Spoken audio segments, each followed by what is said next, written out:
First things first, I'm not Neil Gaiman. This isn't a masterclass. I just really like it when people make behind the scenes videos showing their process and how they made something or wrote something. And I wanted to see if I could do something like that. I also think that there are a lot of things about writing and editing that are just sort of intuitive to me because I've been doing it for so long, but maybe they're not so intuitive for other people, and it might be helpful for them to get a look behind the scenes and see how to make certain decisions about what to write, what to keep, what to get rid of. So in this video, I'm just going to show the process where I ended up writing a short, sort of goofy little LinkedIn post this morning. And again, this isn't a Booker nominated novel. This is just a little post on a social media site. But I think most of the basic principles about how to write something that's good and how to edit are translatable like across different formats. So if you're doing stuff on social media, or you're writing for a newspaper, or you're writing video scripts, of course there's differences depending on the discipline. But I think most things are more universal than people think. So here I'm going to talk about things like storytelling, rhythm, pace, word choice. And no matter how long or short or prestigious or not prestigious the thing you're writing is, these kinds of principles probably apply. And again, to me, they're sort of internalized because I'm doing it for so long, so I can just kind of sense things. Hopefully, if I deconstruct them a bit, you'll see why they make sense. So quickly, I'm just going to read the post. It's pretty short. Here you can get a sense of like rhythm and stuff, I suppose. So let's begin. This is me, obviously. Follow me on LinkedIn. I've heard about dysfunctional startups. Now I think I'm in one. Sure, I've had crappy coworkers before, but at least they weren't all me. Turns out the problem with working for yourself is yourself. Head of social hates TikTok. My accountant is avoiding the finance summit. And I'm pretty sure the thumbnail guy lied about knowing Photoshop. Don't even talk to me about DEI. My team are nice, but they're clingy. They hover in the subway and pitch me in the kitchen. When my date goes to the toilet, the video hire plunks himself down, orders a beer, and starts showing me ring lights on his phone. No one here respects working hours. At 3 a.m, my phone dings with Content Strategy V21.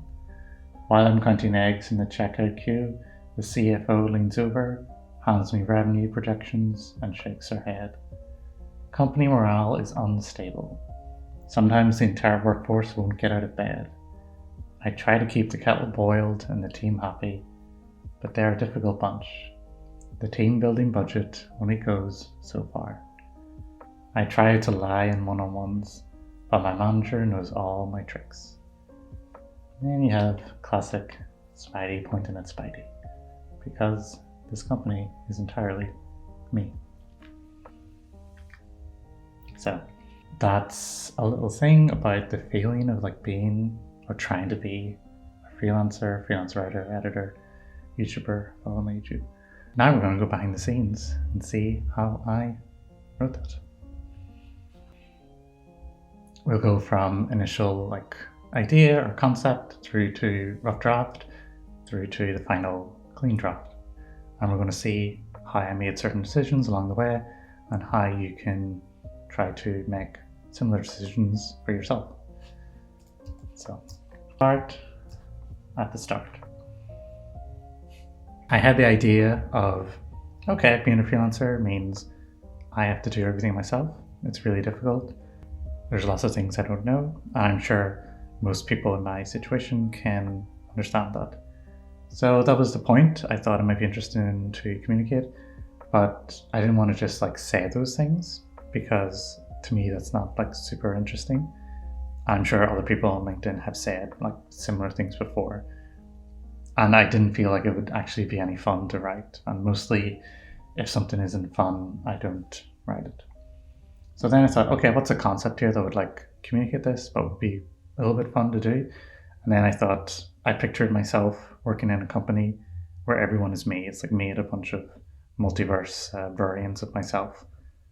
And okay, that I feel like that will communicate a sense of like chaos or being overwhelmed or being stretched or being unable to get away from yourself, because it's you who has to think about everything, and there's no like other person to take the slack or to bounce ideas off. So okay, that's like the concept. That's the hook, I suppose. So I just pictured what it would be like, and I tried to think about that feeling of being bothered and overwhelmed by myself like all the time. And then I came up with a rough draft, 275 words, a few paragraphs here. The final one ended up being 190, so it's like a decent chunk I managed to cut off.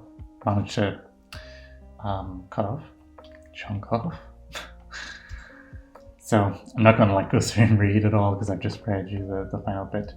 So what we can do is look at the review version and some of the kind of like notes and stuff I have here about what I thought needed to change, and show the final version so you can see like 1-to-1.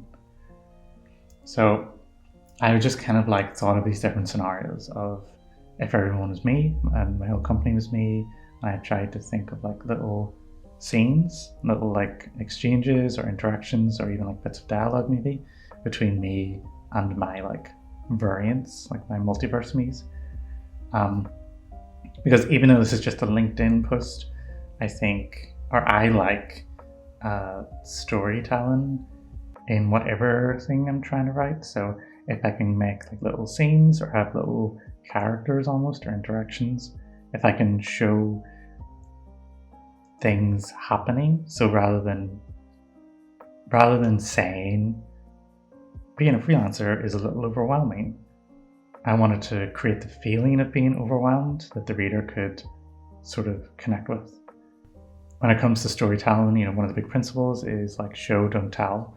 So don't say a character is sad, like actually show them being sad. Like how do they feel? What's happening? Like make the sadness something the reader can understand, but without being explicitly told. And that's okay, that's novels. Like this is just a LinkedIn post. But I think if you can create a little bit of a story, like a little bit of a narrative, something that has a bit of atmosphere, a bit of action to it, that usually helps. Okay, so let's like look at the actual draft and let's see like what I changed and why. So I started off with this idea of, turns out the problem with being your own boss is you might be a terrible boss. I've heard about dysfunctional startups, now I think I'm in one. And the first thing I did was I moved the second line to the end. So I start with, I've heard about dysfunctional startups, now I think I'm in one. Now that is a nice like cheeky little tease, like a little like one-liner to help sort of encourage people to click more to read the rest. Of course, I'm not actually in a dysfunctional startup, right? It's just like a kind of joke, like a concept. But I think it sort of sets the tone for the rest of the post. And it creates a little bit of like mystery, like the reader will be like, wait, where is he? Why is this place dysfunctional? Then the next bit, I've had crappy coworkers before, new paragraph, but at least they weren't all me. Like in here, like it was all in one paragraph, and I wanted a little like 1-2 punch of the kind of the joke or the reverse. So I separated them. I also thought originally I had this bit here about, I can't stand myself. The idea of like having to be around yourself all the time and how annoying it would be, because most of us, don't like certain things about ourselves, or we're difficult in our own particular ways. But again, this is too much telling. Like it's, I don't want the reader just to be told like, oh, I can't stand myself. I wanted to create a sense of like being bothered and overwhelmed, like in the text through scene and through descriptions. So I took it out. I also thought it was just a little too much me speaking directly to the reader. I didn't like it so much. Then we have this paragraph that's like me in these different roles, because you have to do everything obviously. So head of social, finance, and designer as well. I just trimmed the whole thing down. So I just thought there was too much words. too much words. There were too many words. So the opening bit, like head of social hasn't downloaded TikTok yet. Like that's way too long. Like that slows up the sentence. The sentence needs to get going quicker. So brought it down to just 5 words. Head of social hates TikTok, and that's like stronger. Hates is like a great, just simple verb. It's really nice. Finance gets panic attacks when they get a letter from the finance app. Again, way too long, and especially because I'm doing 1, 2, 3 here, like 3 different clauses, 3 different like beats. You can't have a meaty long middle clause like that. Like it just slows up the whole thing. You see here I've got like short first clause, relatively short second clause, and then much longer third clause. So it's like dum dum dum. You get that in rhythm. 1, 2, 3. So yeah, I just changed to my accountant is avoiding the finance act, which is gets across the same kind of thing. And then I changed designer lied about knowing Photoshop to I'm pretty sure the thumbnail guy lied about knowing Photoshop, because it just makes it more specific. Designer is a little bit vague, like designers design lots of things, but if we just make it super specific here, it just makes it a little cleaner, gives it a wee bit more weight, I think. Then this line here has like a joke about the fact that this whole company then is just a bunch of me's, a bunch of white European dudes. I thought, I mean, the joke isn't really like that good or funny or anything. And if I mention DEI, diversity, equity and inclusion, I don't need the second bit, right? Like it's kind of implied in the first bit. So try not to like over explain. If you have a 2-sentence paragraph, but the first sentence kind of really sets the point, a lot of times you don't really need the second one. So I took the second one out, and I took out the and here, because again, I just want that sentence to start like quickly and solidly. Like and is too soft, like an introduction to the sentence. Again, look how much I cut here. So we have my team are nice, so many common interests, but geez, kind of get a break. And we have another long sentence, and I got that down to 2 nicely constructed sentences. Each one has 2 clauses. It's nice and simple. I took out what the brackets here. I guess I was trying to do a little joke about if it's all me, then we have so many things in common. But unless you can do it skillfully, and there's really a good point, a lot of times brackets are not a good thing to have, because they interrupt the flow of the sentence, of the idea that the reader is trying to get from the sentence. So the reader has to start, then go into this other thing that's in the brackets, then come back to the original flow. And again, unless you can do it really well, it throws off the flow, I think. And then I thought this like, geez, can I get a break? Is too speaking to the reader. I want to communicate the sense of like not being able to get a break, of being bothered and stuff, without kind of saying it. I thought this was a wee bit of a cheat. It was taken away from what else I was trying to do. And then I just cut things down, right? So like they hover in my commute to the desk. When I go for a walk, they grab their coat and come along. Like there's just a little too much going on there. So just brought it down. My team are nice, but they're clingy. Okay, it's not really tells all you need to tell. And then I wanted to add a little like description. So they hover in the subway, they pitch me in the kitchen. So it just gives a sense of like not being able to get away from myself. Then we have a line about sort of like being on like a date and being interrupted by yourself. My date goes to the toilet, the new video hire plunks himself down, takes a sip of my Moscow Mule, shows me discount microphones on his phone. Now there's a few things there I didn't really like. I didn't like the repetition of phones. Sometimes repetition can be good because it helps create like kind of nice rhythm. And I like repeating like certain syllables or sounds in words, but sometimes it's just kind of boring. So here you have phones, phone, and then the next paragraph has phone as well. It's just too many phones here. I also thought takes a sip of my Moscow Mule. It's a little too wordy. takes a sip of my thing. It's too drawn out, and this sentence is trying to get across the feeling of being like interrupted. Of all of a sudden you're sitting there at a bar and then your clone or whatever just sits down and interrupts this nice evening. So I want to get quickly to that feeling of being interrupted. And I feel like there's just too much drag here, like too many words to get to the point. So I cut things down a bit, takes a sip of my Moscow Mule, became orders a beer. So that's like half the words gone. I also thought Moscow Mule was too specific. Like, of course, it can be good to be specific if you're trying to create like a very particular scene, a particular feeling. But I thought here the point of the line was the feeling of being interrupted. And I didn't need to include like an actual like brand name or whatever. I didn't want the reader to have to think of what a Moscow Mule is, and also maybe they actually don't know what one is either. So orders a beer, simple, everyone knows what that is. And it gets to the final clause much quicker.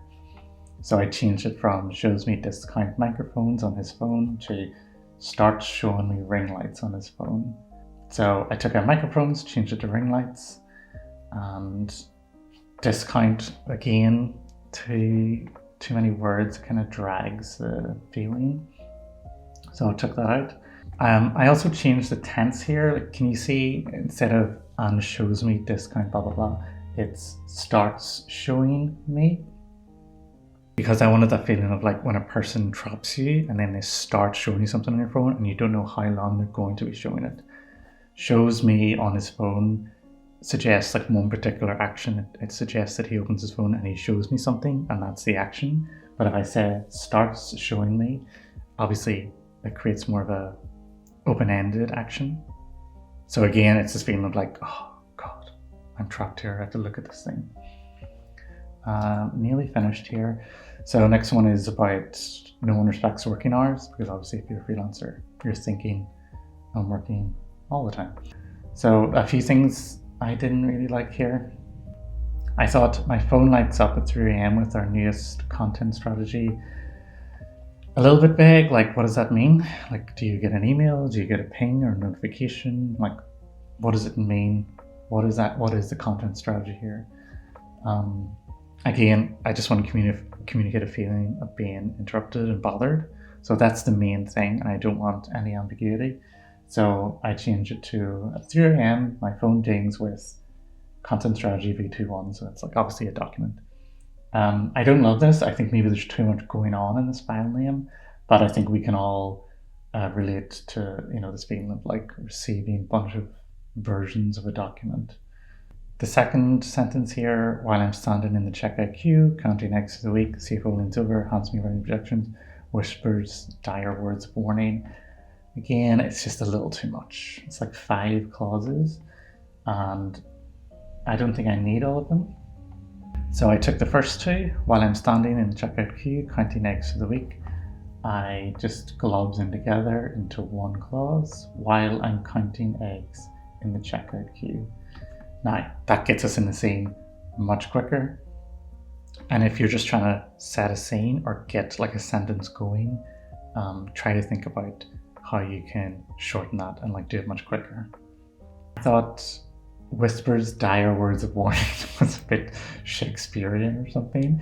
And also, again, it's too vague. Like, I'm trying to create very specific interactions here, and this gives the reader too much work to do. Like, what is a dire word of warning? What does that mean? So I just changed it. I made it like a physical action. CFO hands me revenue projections and shakes her head. And that's kind of getting across the same thing, the sense of like foreboding of, the figures aren't great. And everyone knows what a head shake looks like, so the reader doesn't really have to do any work there. Then the end, or this final like large paragraph, is trying to get across the idea of like, if it's just you, then your health, your mental health, etc., that's the whole company, that's the whole enterprise. So I mostly this paragraph was okay. I kept the first bit, company morale is unstable, sometimes the entire workforce won't get out of bed. I took difficult, demanding, bunch. I just cut it down to difficult. I didn't think I needed both of those things. Then these last two sentences aren't really great. It's not really doing anything. They keep asking about mental health policies. They keep asking for BBG discount. Partly because, I mean, obviously they keep asking is not a great repetition, and BBG discount is maybe too specific. It's a little joke, I guess, but it's a little too specific to Germany or to Berlin. And LinkedIn is international. So I just took those out, changed them to the team building budget only goes so far. So that kind of gets the point across. And then finally at the end here, I like this line a lot. I try to lie in one-on-ones, but my manager knows all my tricks. So I thought it would be probably good enough to end there. I had this line about timesheets. I was trying to think of something about like being under constant surveillance. And I had a line here like, this is truly the worst multiverse, or maybe this is the most boring multiverse, because I was thinking about Marvel's multiverse. But I think one, it's probably not great to like sum up. I can understand why it's useful in some pieces of writing to kind of like sum up to make sure the reader kind of understands the point. But because I'm trying to create like an atmosphere or like a bunch of feelings, I wanted to just let the sentences do that for me and not kind of tell the reader again. Not to, if what has gone so far has done its job, then I don't need to kind of like try and summarize at the end. I also think most posts or most pieces of writing on the internet are just a bit too longer than what they need to be. I think sometimes, especially if people are inexperienced, when they're finishing a piece of writing, they're worried about reception, about whether or not their point has been gotten across, and they sort of drag on the outro for too long. And it comes, I think, from a kind of anxiety or like a lack of confidence in the piece. I also think in general, conclusions can kind of drag a bit. They can sort of draw down the piece of writing. And if you end your thing just maybe 5% earlier than what you feel comfortable ending it, then you probably end on like a decent final sentence. 5% difference is astronomical. And yeah, that's what I do here.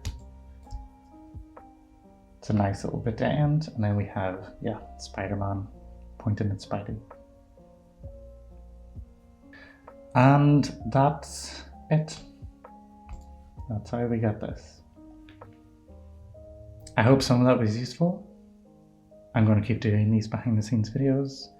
And if you want to see anything specific, just let me know. All right. Have a good one.